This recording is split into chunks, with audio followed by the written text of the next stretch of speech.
Hello friends, how are you. आप सभी कैसे हो। देखिए, आपके लिए मैं कुछ विशेष लेके आया हूँ।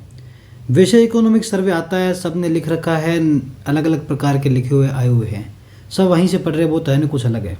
परंतु मैं इसको कैसे एक अलग यूनिक वे में लेके आया हूँ और इसमें क्या अलग है हमारे लिए। ठीक है, हम शुरुआत करेंगे। मैंने लिखा है 100 टॉपिक इकोनॉमिक सर्वे के, 100 यानी कि 100 टॉपिक हम लेके चलेंगे। अब इसमें कितना हो पाएगा, कितना सारा हो पाएगा, नहीं हो पाएगा, वो देखेंगे। पर मैं एकदम इम्पोर्टेंट टॉपिक, मैंने जो नाम लिखा है ना, उस पर लेके चलेंगे और जो करेंगे वो पूरा करेंगे, है ना। और अपनी तरफ से आप कोशिश जो भी करते हो वो करते रहिए। ठीक है, अब मैं शुरुआत करता हूँ इकोनॉमी सर्वे के पहले पॉइंट की। ठीक है, तो पहला पॉइंट हमारा जो रहेगा वो देख लेते हैं कहाँ से रहेगा।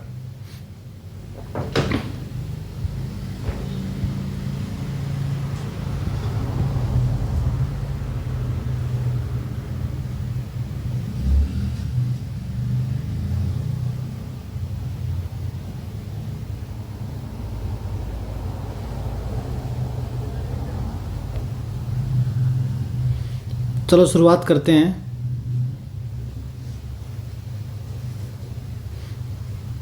शुरुआत करते हैं अपने राजस्थान इकोनॉमिक सर्वे। ठीक है, राजस्थान इकोनॉमिक सर्वे में हम देखते हैं कि सभी जैसे शुरुआत करते हैं आंकड़ों से, तो हम भी थोड़ा आंकड़ों की बात कर लेते हैं, क्योंकि हमें भी ये छोड़ के नहीं जाना है, क्योंकि सीधे क्वेश्चन आ रहे हैं इसमें आते ही हैं। जैसे कि एक नाम है जीडीपी, ये इसको बोलते हैं हमारे राजस्थान में बोलते हैं जीएसडीपी। ये एस क्या है, ये एस है स्टेट का, ठीक है, राज्य का, क्योंकि ये राज्य की जीडीपी है। अब कोई पूछे कि जीडीपी क्या है, तो इसका सिंपल सा है कि एक क्षेत्र विशेष में, जैसे पूरे भारत का मैप याद कीजिए, उसके अंदर जो कुछ बन रहा है ना, एक साल के अंदर एक समय विशेष होगा, उसके अंदर एक साल के अंदर जो कुछ बन रहा है और उनका अंतिम मूल्य जोड़ के जो कुछ आ रहा है वो जीडीपी है। और जो स्टेट की निकल रही है तो उसे जीएसडीपी बोल रहे हैं, यानी कि ग्रॉस स्टेट डोमेस्टिक प्रोडक्ट्स।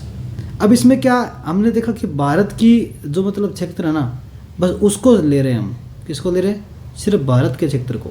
अब इसके अंदर कौन आके बना रहा है, कौन नहीं बना रहा है, वो नहीं देख रहे हम सिर्फ देख रहे हैं भारत का क्षेत्र, कि यहाँ पे चाहे विदेशी हो, कोई भी हो, अगर हमारी बाउंड्री में बना रहा है ना, तो वो जीएसडीपी के अंदर है। उसी प्रकार राज्य की देख रहे हैं तो राजस्थान के इस बाउंड्री में कोई बना रहा है ना, तो वो फिर जीएसडीपी है। तो हम आंकड़ों की बात करते हैं, ये बेसिक था। आंकड़े ऐसे हैं कि पहले मैं रबड़ जिसका मांगा उसका वापस दे देता हूँ। लो भैया, आपका ले जाओ, रबड़ ले जाओ। ठीक है, लाल पेन ले आता हूँ मैं, लाल पेन नहीं देते कोई, लाल पेन वो मिल गया। ठीक है, अब देखिए कि आरएएस प्री में हमने लिखा है टारगेट 120 प्लस। ये क्या है? आपके जितने नंबर आ रहे हैं उसमें कुछ ना कुछ आप 15-14 दिन है इंक्रीज करने का, ये है ना। तो आपको एक एक छोटे छोटे पॉइंट को ध्यान में रख के इनको इंक्रीज करना, बढ़ाना है। तो इसीलिए मैं 100 पॉइंट लेके आया हूँ। तो पहला है जीएसडीपी क्या है हमारी, 8.45 करोड़ स्थिर मूल्य में, 8.45 करोड़ में। कैसे? मतलब 8.45 करोड़ रुपए की हमारी जीडीपी है, जो क्या है स्थिर मूल्य में। स्थिर मूल्य क्या होता है कि हमने कोई भी मूल्य को मापने के लिए एक आधार वर्ष लिया होता है, बेस ईयर। यूपीएससी में सीधा क्वेश्चन आ गया था कि बेस ईयर क्या होते हैं। बेस ईयर होता है एक ऐसा ईयर जिसके अंदर जो है ना ज़्यादा गड़बड़ नहीं चल रही हो। जैसे कोरोना काल आया ना, उसको हम बेस ईयर नहीं मान सकते। उसको कैसे बेस ईयर माने? उसमें इकोनॉमी कोई इमरजेंसी के दौरान भी तो इकोनॉमी के अंदर हमें कुछ कम ज़्यादा करना पड़ता है ना। तो एक ऐसा ईयर जो एकदम स्टेबल टाइप का हो, वो हम बेस लेते और उससे फिर तुलना करते कि कितना महंगाई बढ़ा, कितना घटा, ये चीज़ें। तो ये बेस ईयर होता है। तो स्थिर मूल्य पे 8.45 करोड़ रुपए है। तो हम देखें कि ये प्रचलन में क्या चल रहा है फिलहाल, मुद्रास्फीति और सब कुछ जोड़ के, तो वो चल रही है 15.28 करोड़ रुपए। ठीक है, लगभग कितना ज़्यादा हो गया? 7 करोड़, यानी 8 से 15 याद रखो। यहाँ भी 8 है, देखिए यहाँ लास्ट में 8 है, यहाँ भी 5 है, ये भी 5 है। इस प्रकार से 1-2 आंकड़े आप याद रखिए। सीधा ही है 8.45, इधर है 15.28। अब देखते हैं कि स्थिर मूल्यों में जो 8 है ना, तो देखिए वृद्धि 8 के बराबर ही हो रही है। और 12.56 किसके पास है? 15 के पास है ना, तो ये 12 हो रही है। और 28 को इंटू 2 करें तो 28 दूनी 56 होते हैं, है ना। तो 15.28 दूनी 56 होते हैं ना, ये 28 दूनी 56। ये ट्रिक टाइप, जैसे 8 का 8 ही आ गया वृद्धि, 8.03।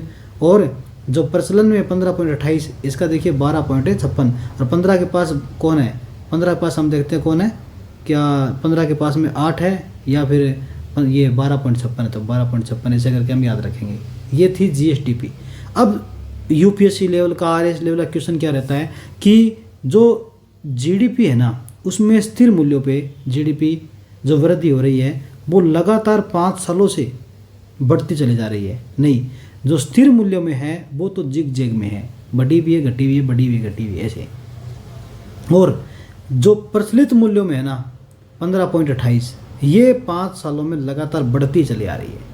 ये क्वेश्चन आ सकता है कि GDP राजस्थान की 8.45 करोड़ रुपए स्थिर मूल्यों में है और ये लगातार बढ़ती आ रही है। नहीं, बढ़ती नहीं आ रही है, देखो 5 सालों में लगातार जिग जैग में है ये। लेकिन पूछे GDP प्रचलित मूल्य में 15.28 है, ये लगातार बढ़ रही है, तो हाँ ये बढ़ रही है। और इनके वृद्धि के परसेंट क्या है, 8.03 स्थिर वाली के और 12.56 प्रचलित वाली के। ठीक है, अब चलते हैं आगे। GSBA स्थिर मूल्य में 7.81 है और प्रचलित मूल्य में इसका डबल, देखो 7 का डबल 14 है ना, ये है 14.28।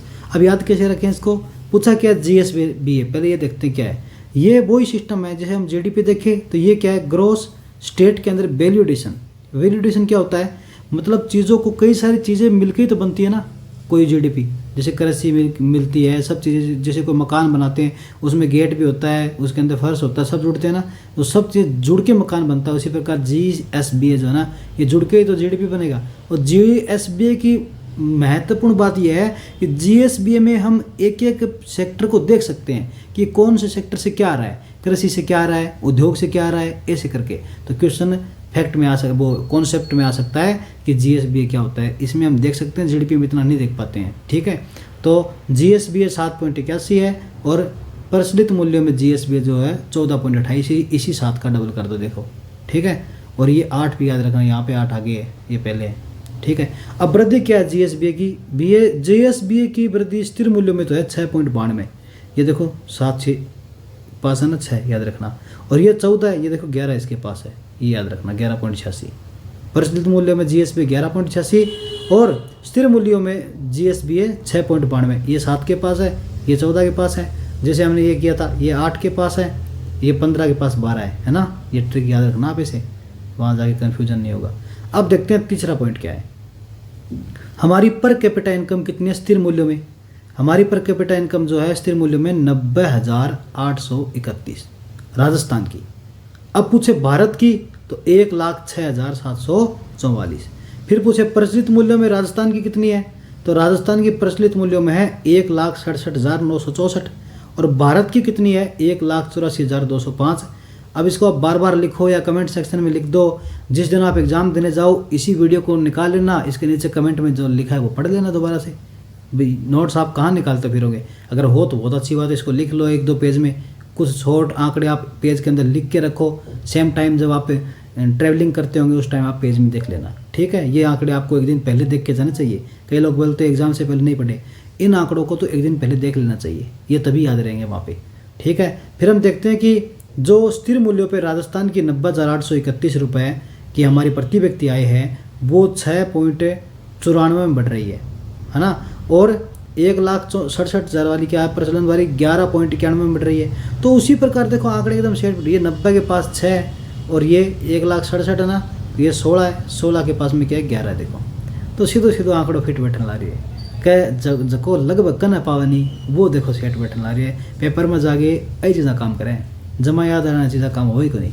तो देखो फिर बाद में देखा आप भारत की 1,06,744 है, तो या 7 देखो 7% वृद्धि है। तो बटई 1,84,205 है, तो वहाँ पे क्या देखते हैं हमें 8.68 की वृद्धि है ना। ये याद रखना आपको। प्रचलन में पर कैपिटा इनकम की वृद्धि राजस्थान की ज़्यादा है। ये देखो आप कितनी इंपॉर्टेंट बात है कि प्रचलित मूल्यों में भारत की GDP वो पर कैपिटा इनकम ज़्यादा है, नहीं राजस्थान की जो पर कैपिटा इनकम की वृद्धि है ना, वृद्धि वो ज़्यादा है। लेकिन पर कैपिटा इनकम तो साफ ही दिख रही कि राजस्थान की 90,000 है और स्थिर मूल्य में तो भारत की 1,06,000 है। तो वहीं प्रचलित मूल्य में हमारी 1,67,000 है, तो भारत की 1,84,000 तक है। कितनी है 1,84,205। ठीक है, अब हम आगे बढ़ते हैं 4 नंबर पॉइंट की तरफ। 4 नंबर पॉइंट क्या है, सकल स्थायी पूंजी निर्माण करना है। GFCF चीज़ों को निर्माण करने में क्या क्या लग रहा है हमारा, कैसे हम चीज़ों को बना पा रहे हैं, ये देखना है। तो देखिए 2022-23 में हम देखा कि 3,99,594 करोड़ रुपए 2021-22 से 12.78% की वृद्धि आ रही है। किसमें? चीज़ों को बनाने में। कौन सी चीज़ें? जो अर्थव्यवस्था की मूलभूत है, जैसे कि सकल स्थायी पूंजी निर्माण करना होता है ना। पूंजी निर्माण समझते हो आप? जैसे एक तो होता है राजस्व वाला वैल्यू, जो हम सरकारी चीज़ों में लगा देते हैं, सरकारी कल्याणकारी योजना में लगा देते हैं। पूंजी निर्माण, सड़कें बन रही है, हॉस्पिटल बन रहे हैं, बड़ी बड़ी चीज़ें बन रही है, उसके लिए जो निर्माण हो रहा है, जो स्थायी होता है एक तरीके से। तो GFCF कितना अपना 3,99,594 करोड़ रुपए, और 2021-22 से ये बढ़ोतरी है इसमें, देखिए कितनी, 12.78% की। इसके बाद GDP का कितना है GFCF, ये है 29.43%, लगभग याद रखिए 30%। GFCF कितना है? 30% है। किसका? GDP का, है ना। उसके बाद हम निजी क्षेत्र का और सार्वजनिक क्षेत्र का 5 सालों में वृद्धि हो रही नहीं हो रही, इस पर क्वेश्चन टाइप सोचते हैं। देखिए कि क्वेश्चन आता है कि GDP का GFCF यानी सकल स्थायी पूंजी निर्माण तीसरा भाग है, 33% होता है तीसरा, ये तो सही नहीं है। अब पूछे कि लगभग तीसरा है, हाँ लगभग तीसरा भाग है। GFCF कितना? लगभग तीसरा भाग है। नंबर 1 तो सही कर देंगे, लगभग तीसरा है। दूसरा पूछे GFCF में सार्वजनिक क्षेत्र की योगदान ज़्यादा है, नहीं, निजी क्षेत्र ज़्यादा है। देखिए 78.54%, और सार्वजनिक बोले सरकार का कितना? 21.46%। अब ये बोल दे कि GFCF में निजी क्षेत्र का लगभग 5 में से चौथा भाग, यानी कि आधे से भी ज़्यादा भाग है, याद रखना आप, ठीक है ना। 3/4 हो गया एक तरीके से, 3/4 पार्ट हो गया, है ना। 3/4 किसे कहते हैं? देखिए 100 में 4 25 होते हैं, 25 25 25 25। अब 3/4 का क्या मतलब है? 4 का तीसरा भाग 75, है ना। ऐसे करके आप परसेंटेज भी कर सकते हो। अब पूछे कि सकल स्थायी पूंजी निर्माण 5 सालों में लगातार बढ़ रहा है क्या? नहीं, लगातार नहीं बढ़ रहा है। हमने लगातार बढ़ते हुए क्या देखा था? GDP जो प्रचलित मूल्यों पे है वो हमने देखी थी लगातार बढ़ते हुए, देखी थी ना। अब हम आगे बढ़ते हैं हमारे 5वें पॉइंट की तरफ, जहाँ मैंने क्वेश्चन फॉर्मेट में बात की है। 5वें पॉइंट में क्वेश्चन फॉर्मेट में, क्योंकि आखिर में करने तो हमें क्वेश्चन ही है। अब देखते हैं, देखिए नंबर 1 क्वेश्चन हम लेके चलते हैं। 2 चीज़ें हैं यहाँ पे, WPI और CPI, आपने नाम सुनाई है। WPI क्या होता है? होलसेल प्राइस इंडेक्स, और ये कंज्यूमर प्राइस इंडेक्स, 2 होती है। अब इसमें क्या आएगा? सिंपल सा क्वेश्चन आएगा तब तो ये आएगा कि WPI का बेस ईयर क्या है? 1999-2000 है, और CPI का बेस ईयर क्या है? 2012 है। सामान्य सा क्वेश्चन तो ये है। दूसरा, इसको कौन निकालता है? सांख्यिकी निदेशालय, यानी कि स्टैटिक्स का जो डायरेक्टरेट होता है ना, वो निकालता है, और मासिक आधार पर निकाला जाता है WPI। इसमें 154 तरीके की वस्तुओं को शामिल किया गया है। ये क्वेश्चन सीधा सीधा जाता है कि इसमें 154 चीज़ें हैं इस टोकरी में, जिसमें प्राथमिक वस्तुएं 75 है, वहीं भारांश में विनिर्मित उत्पाद 49.85 के साथ ज़्यादा भाग रखता है। यानी कि मासिक आधार पे 154 वस्तुओं के आधार पे WPI निकाला जाता है। कितने के आधार पे? 154 के। तो वहीं प्राथमिक वस्तुएं कितनी है? 75 है, और ये 75 है 154 की, मतलब संख्या में ज़्यादा कौन है? ये क्या? प्राथमिक वस्तुएं। लेकिन पूछे कि वेटेज किसका ज़्यादा है? वेटेज किसका ज़्यादा है? तो वेटेज ज़्यादा जो है, भारांश जो ज़्यादा है, मतलब क्या है? जो उसकी वैल्यू जो ज़्यादा है वो विनिर्मित उत्पाद 49.85% के ज़्यादा है, वेटेज इसका ज़्यादा है। लेकिन संख्या में गिने तो प्राथमिक वस्तु 75 है, ये पहले नंबर पे। पूछ ले कि WPI में जो टोकरी होती है 154 की, उसमें कौन से वस्तुओं का सर्वाधिक संख्या है? तो संख्या तो प्राथमिक की है, देखिए। लेकिन पूछ ले किसका भारांश ज़्यादा है? तो विनिर्मित उत्पाद का, यानी जो मैन्युफैक्चर करते हैं ना चीज़ों को, उनका भारांश ज़्यादा है। क्या है? भारांश से ज़्यादा है। अब देखते हैं आगे।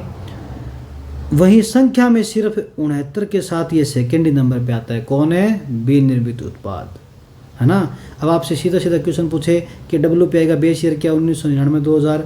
इसको कौन निकालता है? सांख्यिकी निदेशालय। कितने टाइम से निकलता है? 1-1 महीने से। और कितनी वस्तु? 154 है।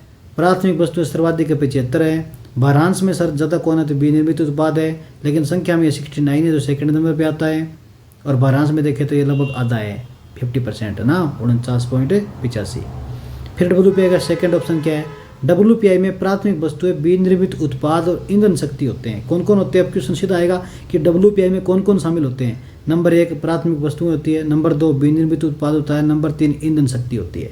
उसके बाद में ईंधन की 10 वस्तुएं रखने वाले और भारांश में 16.25 सबसे कम है। यानी कि जो हम प्राथमिक वस्तुएं देख रहे हैं उसमें विनिर्मित उत्पाद देख रहे हैं, ईंधन शक्ति देख रहे हैं, तो ईंधन जो शक्ति है वो 10 वस्तुएं रखती है, संख्या में 10 है, परंतु भारांश में सिर्फ ही 16.25 है, यानी सबसे कम है WPI के अंदर।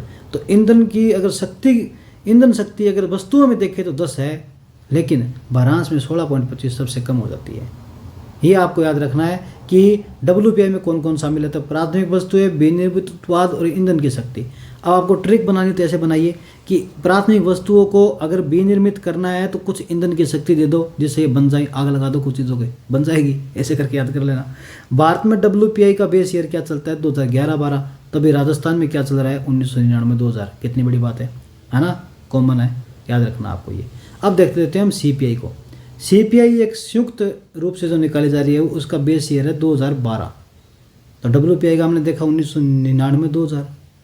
वहीं कृषि और ग्रामीण का जो आधार वर्ष है वो है 1986-87। और इंडस्ट्री का भी क्या है वो देख लीजिए, औद्योगिक के आधार पर देखें तो 2016। यानी हम देखते हैं CPI में संयुक्त रूप से CPI जो निकाली जाती है उसमें 3 चीज़ें हैं, एक तो कृषि और एक ग्रामीण क्षेत्र। दोनों एक जैसे से, ग्रामीण क्षेत्र में कृषि हो रही है ज़्यादातर। दोनों ही क्षेत्र की जो आधार वर्ष है वो 1986-87 है। सीधा ही पूछते हैं कृषि क्षेत्र का आधार वर्ष क्या है, 1986-87। और पूछते हैं कि ग्रामीण क्षेत्र का आधार वर्ष क्या है CPI में, 86-87। औद्योगिक पूछे तो शहर में चला गया तो नया कर दो 2016। क्या कर दो, 2016। और बड़ा लोग रहे बोला, क्यों शहर रह गया नहीं, 2016 लोग रहे बोला खटे औद्योगिक क्षेत्र में, याद रखिए भाई। लेकिन बात देखा आप कि रूरल एग्रीकल्चर इंडस्ट्री का CPI कौन निकालता है, श्रम ब्यूरो चंडीगढ़। क्यों भाई, सब मजदूर लोग घूमने गए कहाँ पे, चंडीगढ़। रूरल का, एग्रीकल्चर का और इंडस्ट्री का कौन निकाला है, श्रम ब्यूरो चंडीगढ़ द्वारा। लेकिन हम देखते हैं CPI जो कंबाइंड है, संयुक्त है, वो किसके द्वारा निकाली जा रही है, वो है NSO नई दिल्ली के द्वारा। NSO नई दिल्ली द्वारा, नेशनल स्टैटिस्टिक्स का ऑफिस जो है उसके द्वारा निकाला जा रहा है। क्या, संयुक्त, कंबाइंड। अब कंबाइंड क्या कर रहा हूँ मैं, कंबाइंड मतलब सब चीज़ों को एक साथ मिला के निकाला जा रहा है। और इसका आधार वर्ष क्या है, 2012। लेकिन जो कृषि का है, रूरल का है, दोनों का 86-87। और औद्योगिक क्षेत्र कितना है, 2016। क्यों, क्योंकि औद्योगिक क्षेत्र में लोग रहे बोला और आधार वर्ष 16, याद रखिए ऐसे, ठीक है। CPI औद्योगिक के संपूर्ण राष्ट्र में 88 केंद्र है। वो आइडो है क्वेश्चन भाई, ठीक है। क्या आइडो है कि भाई राजस्थान में 3 केंद्र है, एक जयपुर है, एक भीलवाड़ा है, एक अजमेर है। अजमेर के स्थान पर अब क्या हो गया, अलवर हो गया। 8वां क्वेश्चन चकड़ है, PYQ है। और अब की बार भी आने की संभावना बन सका कि CPI में औद्योगिक केंद्र कितने हैं, तो 88 है। कितने औद्योगिक केंद्र पूरे देश में, कितने हैं, 88। पूरे देश में तो है 88, कितने हैं, 88। पूरे देश में तो है 88। और राजस्थान में कितने हैं, 3। और इसमें भी राजस्थान में भी क्या है, एक जयपुर है, एक भीलवाड़ा है, अब एक अलवर है। पहले एक अजमेर हो तो वो इन्हें हटा दियो, तो अजमेर के स्थान पे क्या है, अलवर आया है, याद रखना आपको, ठीक है ना। तो हम दोबारा देखते हैं फास्ट। WPI 1999-2000, इसका क्या बेस ईयर, मासिक आधार पे 154 वस्तुएं, प्राथमिक वस्तुएं 75 है। लेकिन बेटेज में देखें तो सबसे ज़्यादा कौन है, विनिर्मित उत्पाद है। सेकंड नंबर पे संख्या में आता है 69 विनिर्मित उत्पाद, है ना। WPI में प्राथमिक वस्तुएं, विनिर्मित उत्पाद, ईंधन शक्तियाँ मतलब इसमें काम में ली जाती है। ईंधन की जो वस्तुएं वो 10 है संख्या में, जिसका भारांश 16.25 सबसे कम है। WPI भारत में बेस ईयर देखे तो 2011-12 है, राजस्थान में देखे तो 1999-2000 है। CPI का देखे तो संयुक्त रूप से CPI जो निकाल जाती है उसका आधार वर्ष 2012 है। और उसके बाद कृषि का हो चाहे ग्रामीण का 1986-87 है। औद्योगिक क्षेत्र 2016 है। मैं ट्रिक बताई था ना, लोग बोला आधार वर्ष 16। रूरल एग्रीकल्चर और इंडस्ट्री, इनका CPI कौन निकालता है, श्रम ब्यूरो। देखिए रूरल क्षेत्र में लोग श्रम करते हैं, काम करते हैं, एग्रीकल्चर में काम करते हैं, इंडस्ट्री में काम करते हैं, सबका कहाँ निकाला, चंडीगढ़ में। कहाँ निकाला, चंडीगढ़ में। क्यों, चंडीगढ़ बोली पेंदी नचूगा लाहौर सारा, वहाँ पे जाके सब नच रहे हैं। कौन, ये श्रमिक लोग। CPI संयुक्त रूप से NSO निकालता है, संयुक्त रूप से, है ना। तो इसमें देखो NSSO है ना, NS में क्या है, संयुक्त कर दो, इसको कर दोगे ना आप संयुक्त, ठीक है। CPI औद्योगिक के संपूर्ण राष्ट्र में 88 केंद्र है, राजस्थान में 3 है, जयपुर है, भीलवाड़ा है, पहले अजमेर था, अब क्या है, अलवर है, याद रखना है। अब हम देखते हैं छठा पॉइंट, कृषि क्षेत्र के बारे में, ठीक है। छठा पॉइंट हमारा कृषि क्षेत्र के बारे में है। यह GSDP का 26.21% है, जिसकी वृद्धि 2.13% है, और जो 2.5 लाख करोड़ रुपए है, क्या कृषि क्षेत्र GSDP का भाग है। क्या है कि पूरे GDP जो होती है ना, उसके अंदर कृषि का भाग है 26.21, वो भी स्थिर मूल्य में। कृषि कितनी है, 26.21 है, और पैसे में देखें तो 2.5 लाख करोड़ रुपए, और इसमें कृषि में वृद्धि हो रही है, हाँ वृद्धि हो रही है, कितनी हो रही है, 2.13% की वृद्धि हो रही है, वो भी स्थिर मूल्य पे। फिर देखिए प्रचलित मूल्य में 26.72 है, देखिए स्थिर में 26.21 थी और प्रचलित में 26.72 है, और वृद्धि हो रही 9.64% की। तो प्रचलित में संख्या में कितना है, 3.82 करोड़ रुपए। तो पहले आप याद रखोगे स्थिर मूल्य में 2.5 लाख करोड़ और प्रचलित में 3.82 करोड़। स्थिर मूल्य में वृद्धि 2.13 की, तो वहीं प्रचलित मूल्यों में 9.64 की। अब याद कैसे रखें, ये देखिए यहाँ पे 2 ही है, 26 में 2, तो ये 2। प्रचलित में यहाँ पे क्या है, 3 है, तो 3 की स्क्वायर 9, याद रखोगे ना, ये रख लिया याद, दोनों सही है, ठीक है। फिर देखो ये उप क्षेत्र लिखा है मैंने, कृषि का उप क्षेत्र, ये आपको बताना है यहाँ पे, ये कौन सा होगा उप क्षेत्र, कौन से कृषि के, ठीक है। अब 7 नंबर पॉइंट लेके आए हूँ, कृषि भू उपयोग 342.81 करोड़ रुपए, ये 7 नंबर पॉइंट आ चुका है अपना। देखो पॉइंट को मैंने छोटा नहीं रखा है, बस मैंने पॉइंट में बनाया है ताकि उनको पॉइंट को कोई करे तो अच्छे से करे, है ना। यहाँ थोड़ी अभी अपन टिपा के वीडियो ने पूरी नहीं करके चल जहाँ बढ़ जाए बैठ जहाँ बढ़े, क्वेश्चन तो आओ बढ़ तो कौन टिपास का काम करना पड़ेगा, नहीं तो थोड़ा थोड़ा आंकड़ा नहीं याद करना पड़ेगा। अभी दिन अपना करना पक्का का है 15 दिन में, अभी क्रेडा याद रखीजिएगा, 1.5 साल पहले 1 साल पहले जो पढ़े अभी भूल गए लोग। अब अगर थे टाइम काम कर ले हो तो अब भी थारा काम चल जाएगा। कृषि जो है वो भू उपयोग है वो 342.81 लाख हेक्टर बीजे जानदारी अपने राजस्थान में, कितना 342.81 लाख करोड़ लाख हेक्टर कितना है, 342.81 लिख दो कमेंट सेक्शन में और याद हो जाएगा। और ये मैं तो मानता हूँ कि आप कृषि का GDP का इनका लिख देना एक साथ बना के, पेज में लिख लेना, चाहे कमेंट में लिख देना, वापस आके वीडियो पे देख लेना, चाहे अपने पेज में देख लेना। अब देखते हैं कृषि का भू उपयोग क्षेत्र है 342.81 लाख हेक्टर। शुद्ध बोया गया क्षेत्र है 53.54%, जो मैक्सिमम है शुद्ध बोया हुआ। वृक्षों का झुंड और बाग देखें तो वो 0.09% है, मिनिमम है। तो पूछे कृषि क्षेत्र में शुद्ध बोया हुआ क्षेत्र क्या है, सबसे ज़्यादा है, कितना है, 53.74 है। वृक्षों में जो और झुंड और बाग है वो सबसे कम है, 0.09% है। तो वहीं देखें बंजर का क्षेत्र देखें तो 10.39% भूमि बंजर पड़ी है। वानिकी देखें तो 8.09% वानिकी है। उस सर्व कृषि का अयोग्य देखा तो 6.89। अब थे पूछा ये याद रखना है, याद रखना है, मिलान करना तक आज क्या याद रखांगा तो क्या याद रखना तरीको तो यार बार बार देखना पड़ेगा। फिर भी कुछ सोचो यहाँ शुद्ध बोया, तो बोया तो उसको ज़्यादा बोएंगे ना, कम थोड़ी बोएंगे। बंजर रखेंगे इतनी थोड़ी रख देंगे, तो 53% तो बोया हुआ है, ज़्यादा ही तो होगा। फिर सबसे कम तो वृक्षों के झुंड और बाग है थोड़े मोटे, वो 0.09% है। झुंड है, झुंड है ना, झुंड है नए, तो नए देखो 9। उसमें बंजर में क्या है, बंजर में 10.39 है, वानिकी में 8.09 है। उस सर्व कृषि अयोग्य जो भूमि है वो 6.89 है। ये 7वां पॉइंट था। आंकड़े में जानबूझ के लेके आया हूँ, हालांकि आपको ऐसा लग रहा हो कि वीडियो बड़ी ऐसे कठिन हो रही है, तो मैं चाहता तो ये नहीं लेके आता, पर हमें करना तो होगा ना। अब देखते हैं कुल जोतों का क्षेत्रफल कितना है, 76.55 लाख, और इसमें 11.14% की वृद्धि हो रही है क्या।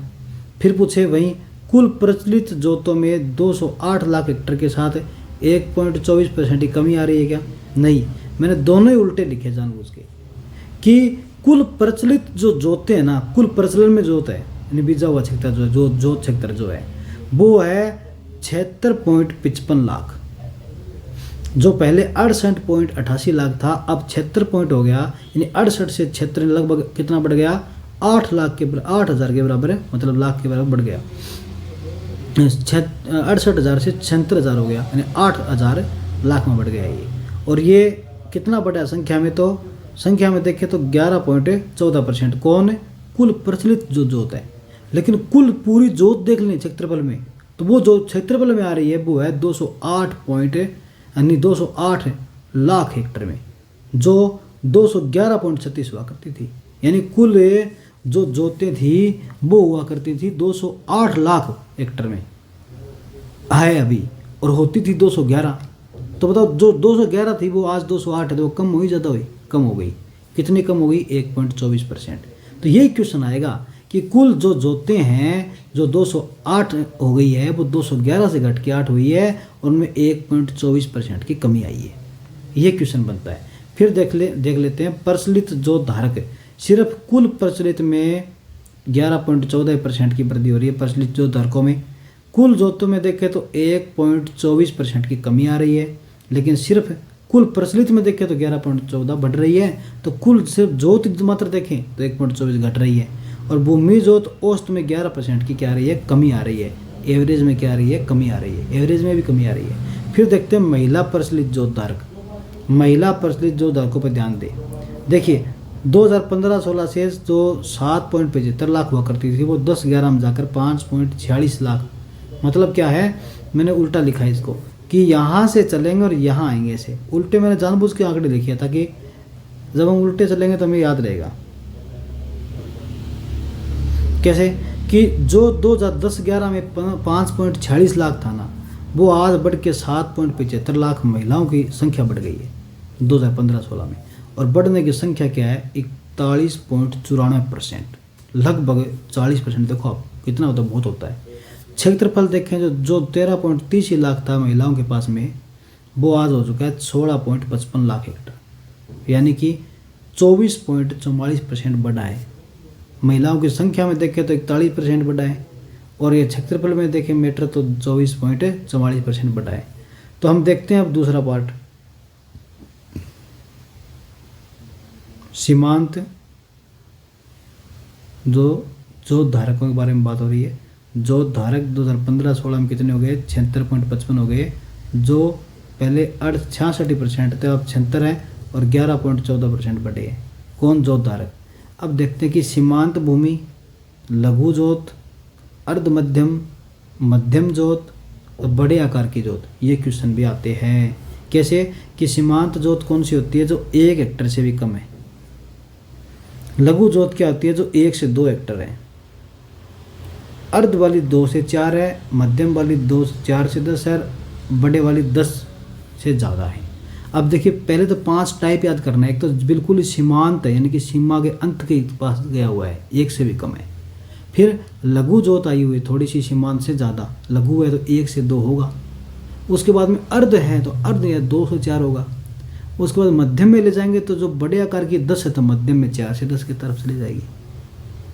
अब देखते हैं कि ये कितने परसेंट है। तो बड़े आकार की जो है वो 4.69% है। मतलब समझ रहे हो आप कि जो बड़े हेक्टर की भूमि है ना, वो सिर्फ 4.69% के पास है, मतलब है, और सब टूटी हुई है। सीमांत वाली 40% तक, सबसे जो बिल्कुल टूट चुकी है वो 40% है, सबसे ज़्यादा है। और सर्वात जो वृद्धि देख रहे हैं हम, जो कमी देख रहे हैं, तो कमी आ रही है बड़े आकार की जोतों में, आएगी ही। परिवार टूट रहे हैं, नई भूमि के विखंडन हो रहे हैं, तो फिर बड़े आकार की जोतें घटने लगेगी, खेती बाड़ी कम हो रही है। मतलब कम नहीं हो रही, ज़मीन जो है अलग अलग हिस्सों में बंट रही है, तो सीमांत बढ़ती जा रही है ना। लघु जोत बढ़ रही है, अर्ध मध्यम बढ़ रही है, इस प्रकार मध्यम जोत बढ़ रही है, लेकिन बड़े आकार की थोड़ी बढ़ेगी। बड़े आकार वाले टूट रही है और छोटे वाले बढ़ रही है बस। अब कुल खाद्यान्न देखते हैं। देखिए सारा आंकड़ा है, हार्ड लग रहा होगा, पर 1-2 बार देखोगे, आराम से समझोगे तो बिल्कुल आसान है, इतना है नहीं। क्योंकि वहाँ पे जाके आपको एक बार लिखना नहीं है, एक बार तो आपको जाके वहाँ पे सिलेक्ट करना है, आराम से कर लोगे, कोई दिक्कत नहीं आएगी। कुल खाद्यान्न कितना है? अनाज और दलहन को खाद्यान्न बोलते हैं टोटल, और खाद्यान्न में जो आई है वो 3.08% की कमी आई है। डायरेक्ट क्वेश्चन आएगा कि खाद्यान्न में कमी आई है। हाँ कमी आई है, कितनी? 3.08% की। फिर देखिए 2022-23 के अंदर जो खाद्यान्न था वो था 252.80, और अब जो हो चुका है वो हो चुका है 245, यानी 52 से 45 की तरफ, यानी 7 की मात्रा में कम तो 3% की कमी। तो कुल खाद्यान्न में क्या आई है, वृद्धि या फिर बढ़ोतरी? तो आई है कमी। क्या आई है, कमी। ठीक है, वृद्धि बढ़ोतरी एक ही बात होती है हो जाती है कई बार गलती। खरीफ, खरीफ में क्या है, कमी है, और कपास में क्या है, कमी है। लेकिन रवि और गन्ना दोनों बढ़ रहे हैं। तो कणक और चीनी तो लोग खूब ठोक के खाने ला रहे हैं, यानी रवि। और खरीफ यानी कि आप देखा दलियो जो आप बाजरी खिचड़ी कम कर रखी है, कपास था बेरे आजकल लोग सिलेगा ना कपड़ा पहन लगे तेरे को। तो ये पर आम कमी आ गई, खरीफ की चीज़ में कमी, आप बाजरो बुजरो कम खाने लगे नहीं। और कपास यानी कपास चीज़ कौन पे रहा, सीधा लोग ये पे आजकल फैब्रिक चल रही है, अलग अलग फैब्रिक नया नया टाइप का फैब्रिक आ रही है। यो फैब्रिक लो जी, वो फैब्रिक लो, और कपास ना छोड़ गया, याद रखना यहाँ। तो कपास में तो क्या आई कमी, और खरीफ में भी क्या आई कमी, लेकिन रवि और गन्ना में बढ़ोतरी आ गई। यो आंकड़ों से देख लीजिए, ठीक है। उसके बाद हम देखते हैं ये वाला, अब थोड़ा इंटरेस्टिंग टॉपिक हमारे लिए आया है, जहाँ से हमें याद रहेगी चीज़ें। तो ये हम सेकेंड पार्ट में लेके आ जाएंगे, ठीक है। ओके, धन्यवाद।